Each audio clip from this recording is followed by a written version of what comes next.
Morning guys, hope everyone's well.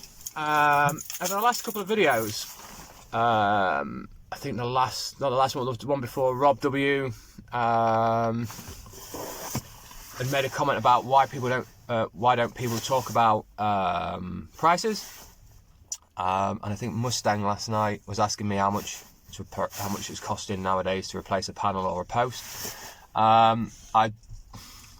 I've pretty much got a rough idea of why people don't talk about prices. One, myself personally, I find it a bit crass when people turn around and say I've got this for that, that for that, and you're doing things wrong. And two, it varies massively from job to job.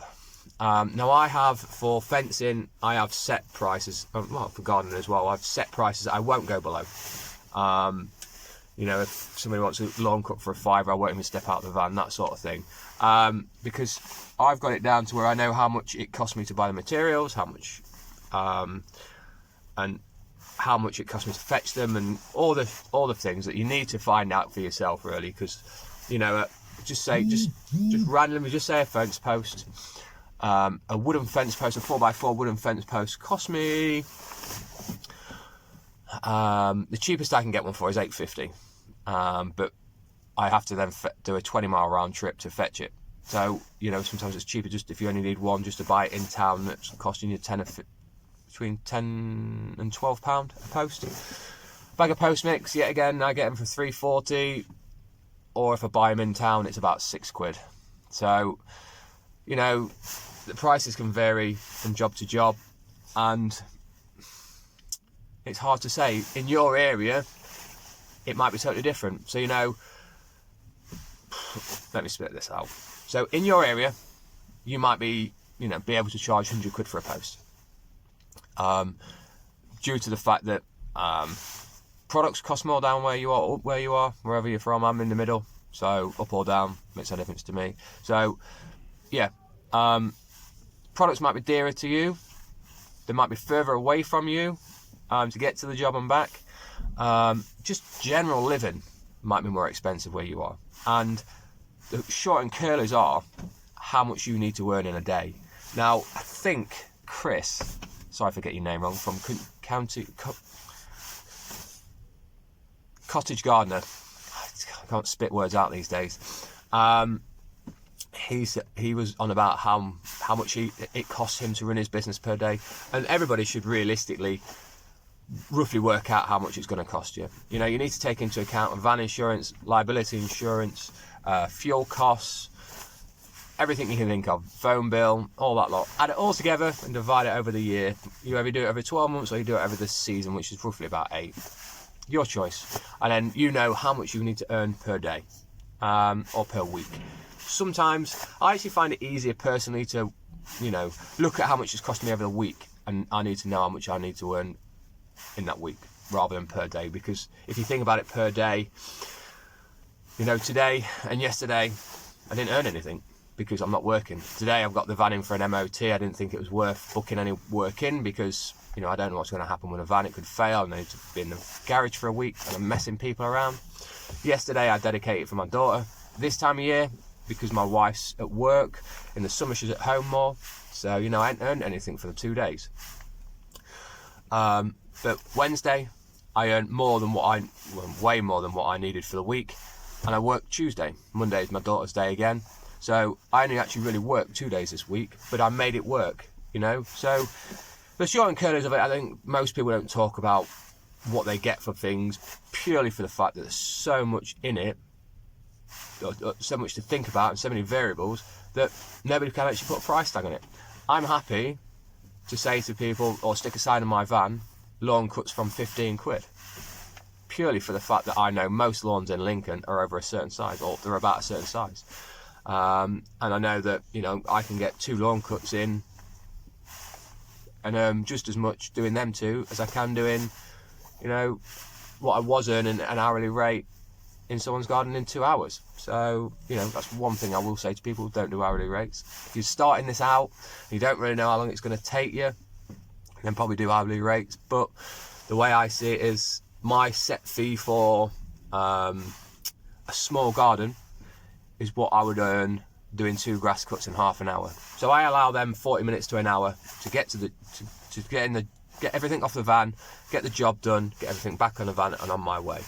If I'm there for an hour, it makes no difference to me, just as long as the job's done. I've allowed for it, and you know, what I charge per small garden, it's roughly about what people charge for about an hour and a half's worth of work. So, you know, it swings and roundabouts. So yeah, Rob, I think realistically there's just too many variables in everything to people to say I'll get this and you should be getting that. I mean, I charge, it all depends what it is yet again. I mean, a 3x3 wooden post, if you were changing it, I would charge minimum of 60 quid, because I know it's like 15 quid in materials, and another 5 for getting rid of waste, and then I could spend a good hour trying to dig out a post and replace it. If you've got close boarding and you've got like big 3 metre long panels, you need somebody with you, so you need to charge more. It's just endless. You can't really pin it. You can only do it by looking at a job and going, you know, I've done similar to that. You know, it took me an hour to do that one at that day. It took me 3 hours to do it on another job because of the thingy. So you maybe take precautions where you, like, if you're replacing a post, jackhammer and stuff like that. What else can I say? It's just about finding out. I think the easiest thing to do would be just to look. Just say you do lawn care. We'll just spit rolling in. Just say you do lawn care. You need to find out how much your materials are by phoning different companies up and seeing if you can get, say, a pallet price on things or a bulk price on things. And then just be cheeky. I started off by phoning local companies up and asking them how much it would cost me to change this and change that, or do this and do that. You know, I've actually got Green Thumb's price list. Should be no, it's not in the van. It's at home. I've been doing new prices. I borrowed that off the neighbour because she has Green Thumb, or she had Green Thumb. She's not this year. And I undercut them. Simple. You know, you look at the biggest competitors. I ain't got the overheads. That's another thing to look at. Just take Green Thumb, for instance. They're a multi-million franchise, and you know they've got minimum set prices for things, because they realise sending one guy out in a van to do a job, an hour or two's worth of work or an hour's worth of work, you know, it's going to cost them X amount of money, or they have to give that person X amount of money, you know. So I got their price list, so I know what the top guy in the area is charging, and then, you know, I haven't done it for a while because I'm not really bothered, but when I first started out, I used to phone up local companies and get them to, you know, tell me what they charge. Just simple, just find out. It's the only way you'll find out.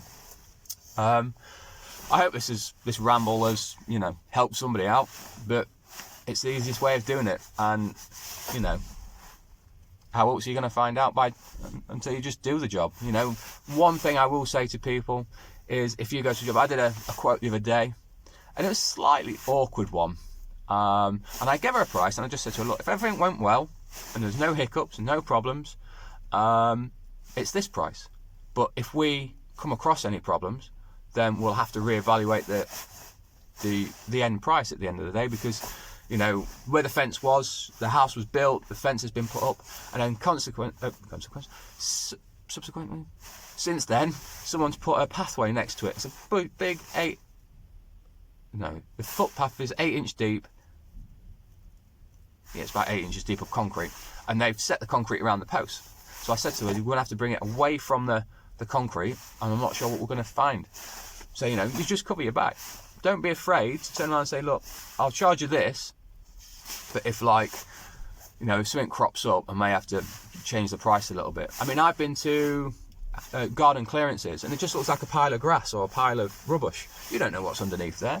So I'll say to them, right, based on this, I think it's maybe a van load, maybe 2 van loads worth, but you've got to guarantee me there is only a certain type of products in there. So, like, you know, if I have to get rid of, if it's just green waste, I go to one place. If it's just brick and rubble, I go to another. If it's a mixture of things, I have to go to another place. So they've all got the different prices. So it all depends on that. It all depends, you know. So if I say to them, is there any asbestos in there? And they're like, no. And then I come across some. You do one of two things. You either leave it there, or you bag it up for them, and dispose of it, but yet the price goes up. So it's a minefield and a nightmare sometimes, and I'm pretty sure I've gone to jobs recently and think, why the hell did I charge this? I didn't look at it properly. I went to the job, looked and went, yeah, that'll do, it'll be fine. And then get back to the job and think, Jesus Christ, I should have charged them a lot more. I'm doing myself out here. But it's the way it goes. It's one of them things. I don't think anyone's perfect, and I don't think anybody will get it right all the time. So my advice, search around, ask people, don't ask people in like trade centres or anything like that, because I think 9 times out of 10 people are just going to bullshit and tell you that they've got fucking whatever for it, and they're just talking shit. But there we go. My 2 pennies worth. I'm going to go because it's over 10 minutes, and I'll see you guys later. Bye bye.